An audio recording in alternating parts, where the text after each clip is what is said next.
입니다. 네. 네, 이어서 다음 소식 전해드리겠습니다. 오늘 오후에 우리 지역에 특별한 행사가 열렸는데요. 바로 미래산업을 이끌어갈 인공지능 중심도시 광주의 비전 선포식이 있었죠. 네, 그렇습니다. 그래서 인공지능 산업의 구체적인 계획, 또 광주에 미칠 영향 등등을 또 구체적으로 말씀해 주실 우리 이용석 광주광역시장께서 스튜디오에 나와 계십니다. 어서 오십시오. 예, 안녕하십니까. 네. 네, 안녕하세요. 먼저 저희 시청자분들께 인사 부탁드립니다. 시청자 여러분, 새해 복 많이 받으십시오. 우리 시민들께서 새해에는 더욱 건강하시고 행복하시고 큰 성취 이룰 수 있도록 우리 강주시가 더욱 열심히 최선을 다하겠습니다. 네. 네. 자, 오늘 있었던 행사는 인공지능 중심도시 광주 비전 선포식이었습니다. 예. 어떤 행사였는지 소개해 주시죠. 오늘 비전 선포식은 과학기술정보통신부와 공동으로 개최한 행사입니다. 그래서 최기영 과학기술정보통신부 장관도 참석을 해 주셨는데요. 오늘 행사에서는 우리 강주가 추진하고 있는 인공지능 사업의 비전과 그리고 목표, 그리고 4대 추진 전략과 20대 중점 과제를 발표함으로 인해서 이정표를 제시했다 하는 점에서 하나의 의미가 있고, 또 하나의 의미는 지난 1년 동안의 준비를 바탕으로 해서 본격적으로 강주가 세계적인 인공중심 도시로 발돋움하겠다는 의지의 표명이라고 할 수 있습니다. 네. 그래서 아마 2020년은 우리 강주가 의향 강주를 뛰어넘어서 인공지능 시대를 여는 하나의 온년이 될 것이다. 저는 그렇게 생각을 합니다. 네. 네. 이 인공지능이 이제 새로운 경제의 동력이 될 거라는 기대를 가지고 있는데요. 이 시점에 광주는 어떻게 인공지능에 관심을 갖게 된 건가요? 누구나 우리 강주는 의향, 정의로운 도시라고 얘기를 합니다. 네. 그것은 나라가 어려울 때마다 시대정신과 대의를 쫓아서 자기 희생을 통해서 역사의 물꼬를 바꾼 그런 도시가 우리 강주입니다. 그러나 오랜 차별과 소외로 인해서 경제적으로는 많이 낙후돼 있었습니다. 저는 어떻게 하면 낙후된 우리 강주가 앞선 도시들을 따라잡을 수 있을까? 그것은 4차 산업혁명이 돌파구고 핵심이 인공지능이다. 이렇게 이제 판단을 했습니다. 그런 우리 강주에게 기회가 왔습니다. 2018년 11월 달이죠. 네. 정부가 이제 국가 균형 발전 차원에서 17개 광역자치단체로 하여금 예비 타당성 면제 사업을 하나씩 신청하도록 했습니다. 네. 그때 이제 다른 지자체들은 과거의 관행대로 교량 놓고 건물 짓고 이런 SOC 사업을 신청했는데 우리는 발상의 전환을 통해서 R&D 사업인 인공지능 클러스터 사업을 신청을 해서 국가 지원 사업으로 확정이 됐습니다. 네. 그래서 우리 첨단 3단지에 앞으로 5년 동안에 약 4,116억 원이 투입돼서 인공지능 집적단지가 조성이 됩니다. 네. 다른 시도가 또 보면은 부러워할 만한 프로젝트를 따온 건데요. 예. 어떻게 이렇게 발빠르게 대처를 하셨고 어떤 노력을 하셨습니까? 이제 그거는 이제 평소 이제 혁신적인 발상이었고요. 네. 당시에는 몰랐던 지자체들이 이제 세계적인 흐름이 인공지능으로 가니까 지금은 많이 부러워하고 또 일부 지자체에서는 많이 제동도 걸고 네. 그렇기 때문에 다른 지자체에서 감히 따라올 수 없을 정도로 초격차를 벌리자 하는 게 저의 지금 생각입니다. 네. 이 인공지능 성공의 3가지 조건도 이야기하셨는데 예. 설명 좀 해주시죠. 저는 그래서 이제 정부가 아무리 예비 타당성 면제되는 국가 사업으로 지정을 했다 하더라도 우리의 노력이 있어야 됩니다. 네. 저는 인공지능 중심 도시 강주가 성공하기 위해서는 3가지 조건이 필요하다고 봤습니다. 하나는 예산, 두 번째는 인재 확보, 세 번째는 집적 단지입니다.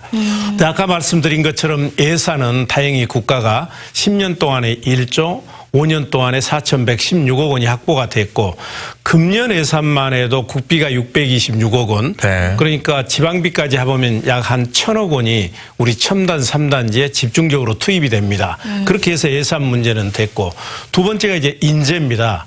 국가 간 도시 간 인재 경쟁, AI 경쟁은 인재 경쟁이라고 해도 과언이 아닐 만큼 인재가 매우 중요합니다. 네. 근데 AI 인재가 많지가 않습니다. 그래서 우선 국내 인재들을 결집시키기 위해서 인공지능 중심도시 만들기 추진위원회를 발족을 시켰고요. 네. 그리고 대한민국 최초로 인공지능 클러스터 포럼도 만들었고 우리나라에서 그래도 가장 앞서가고 있는 게 판교 테크노밸리입니다. 그래서 여기에 협력을 받기 위해서 이재명 경기지사와 협약도 체결을 했고, 그리고 우리 이제 지스트를 인공지능대학원으로 지정도 했고, 또 우리는 인공지능 사관학교도 이제 운영을 합니다. 근데 제 생각에 이게 국내적 인재만으로는 한계가 있다고 판단을 해서 제가 지난 10월 달에 미국 실리콘밸리에 직접 건너가서 세계적 수준의 전문가, 연구소, 그리고 이런 연구기관들과 MOU도 체결을 해서 인재 문제도 어느 정도 해결이 됐습니다. 이제 마지막 남은 게 집적단지입니다. 이런 인프라가 이제 한 군데 집적이 돼야 경쟁력이 있거든요. 그럼 네. 부지를 확보해야 되는데 우리 첨단 3단지가 저게 그린벨트가 85%입니다. 네. 저게 매우 풀기가 어렵거든요. 네. 근데 저희가 우리 직원들이 많이 노력을 해서 작년 연말에 이게 그린벨트에서 해제가 됐습니다. 그리고 이제 경제자유구역으로 지정도 되고 자율주행자 특구로도 지정이 돼서 이제 우리 그 기업들을 투자를 유치할 수 있는 좋은 환경이 마련이 됐습니다. 광주로 사람들이 좀 올 수 있는 여건이 예, 마련이 됐네요. 예. 그렇군요. 근데 오늘 이제 선포식에서 인공지능 사업의 비전으로 의향 광주를 넘어 AI 광주 시대로라고 예. 앞서 말씀하신 것처럼 발표를 하셨습니다. 예. 그럼 본격적인 인공지능 시대를 열어가기 위한 구체적인 비전과 목표도 설명을 좀 해주시죠. 이제 우리 주변에는 성공한 사람들이 많이 있는데 그분들의 공통점이 저는 꿈을 가지고 있다고 생각을 합니다. 네. 근데 조직에 있어서는 꿈이 비전이거든요. 그래서 비전이 없는 사업은 성공할 수가 없습니다. 그래서 저는 인공지능 사업의 비전을 우리가 의향이기 때문에 의향 강주를 넘어 이제 그런 식으로 네. 이제 표현을 한 거고요. 네. 그리고 이제 목표는 인공지능 중심도시 강주, 네. AI 허브시티 강주를 만들어서 인공지능 1등 도시 대한민국을 뒷받침하겠다. 지금 네. 화면에 나오고 있습니다만 네. 이런 비전과 목표는 3대 가치를 전제로 했습니다. 그러니까 인공지능은 사람을 중심해야 된다. 그리고 강주에서 만들어지는 데이터나 연구 결과는 대한민국의 모든 국민 그리고 산업, 기업 누구라도 활용할 수 있도록 개방을 할 것이고요. 네. 그리고 잘 아시는 것처럼 우리는 세계 유례가 없는 강주형 일자리 사업을 성공시켰지 않습니까? 네. 그래서 이것도 강주형 인공지능 비즈니스 모델을 만들겠다. 이걸 이제 대내에 오늘 천명을 했습니다. 네. 좀 더 구체적으로 이제 좀 알아보겠습니다. 4대 추진 전략도 말씀하셨고 20대 중점 과제도 말씀을 하셨거든요. 예. 거기에 대해서 설명을 좀 해주시죠. 그래서 이제 이러한 비전과 목표 하에서 4대 추진 전략과 20대 핵심 과제를 선정을 했는데 네. 뭐 오늘 핵심 과제를 다 설명할 수는 없을 것이고 네. 4대 이제 중점 4대 이 추진 전략별로 말씀드리면 네. 우선 세계적인 AI 클러스터를 우리 이 강주에 만들 것입니다. 거기에는 크게 이제 세 가지가 들어갑니다. 네. AI 칩을 개발하기 위한 연구소 그리고 이제 인공지능에 있어서 가장 중요한 건 데이터입니다. 네. 그래서 빅데이터 센터를 설치를 할 것이고 아무리 자료가 많다 하더라도 그걸 가공할 수 있는 슈퍼컴퓨터가 없으면 안 됩니다. 그래서 슈퍼컴퓨터를 설치를 할 것이고요. 두 번째는 화면에 나오고 있습니다만 강주형 AI 비즈니스 생태계를 조성을 할 것입니다. 우리 강주의 주력 사업이라고 할 수 있는 자동차, 에너지, 그리고 헬스케어, 문화 콘텐츠 이 4대 산업을 인공지능과 결부시켜서 네. 강주만의 경쟁력이 있는 산업을 만들어낼 것이고요. 네. 그리고 세 번째는 아까 말씀드린 것처럼 인재가 매우 중요합니다. 네. 그래서 유치원에서부터 대학원까지 인재 양성 시스템을 구축을 했습니다. 그래서 지스트에서는 석박사급 인재를 양성할 것이고 전남대학교를 비롯해서 우리 여기 있는 5개 대학에서는 인공지능 전공 과목을 설정해서 대학을 운영을 할 것이고요. 네. 교육청과 협약을 체결해서 초, 중, 고등학교도 이 AI 교육을 하도록 그렇게 했습니다. 네. 마지막으로는 이제 시민 참여형 인공도시를 만들 것입니다. 인공지능 도시를 만들 것입니다.